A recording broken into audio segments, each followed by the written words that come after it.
Қалай көкөністер арқылы қанды көбейту жолын білесіз бе? Қаныңызды көбейтетін ең басты 4 көкөніспен сіздермен бөлісемін. Бірінші, қызылша. Қызылшаның кез келген түрі жарамды.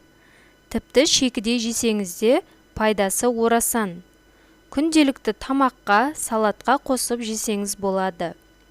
Ем ретінде қызылшаны шырын сыққыштан өткізіп, 3-1 немесе 4-1 стаканнан күніне 3-4 рет қабылдайсыз.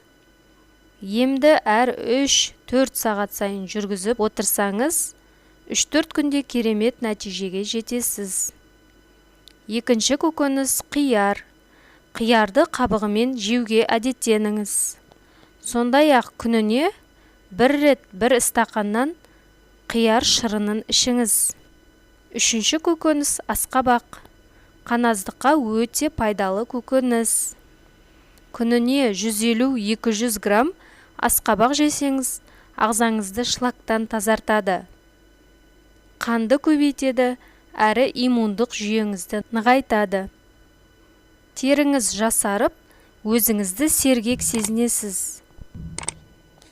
Төртінші көкөніс аскөк. Аскөктің де ауруға қарсы тұратын қабілеті бар. Ол үшін жарты бума аскөкті ұсақтап турап, 1 стакан сүтке саласыз.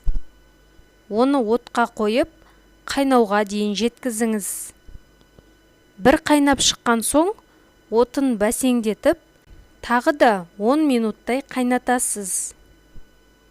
Дайын болған емдік сүтті сүзіп алып, 3-1 стаканнан күніне 3 рет ішіңіз. Осы видеоны жаныңыз ашитын достарыңызға, таныстарыңызға жіберіңіз. Алдыңғы видеода қанды көбейтетін 3 супер азық жайлы айтылған болатын. Көрмесеңіз, каналға кіріп, көріп алыңыз. Келесі видеода қанды көбейтетін 3 сусын жайлы айтатын боламын. Сіз қанды көбейту үшін қандай тағамдар қолданасыз? Комментарийде бөлісіп отырыңыз. Каналға тіркелмесеңіз, тіркеліп алыңыз. Келесі видеода кездескенше.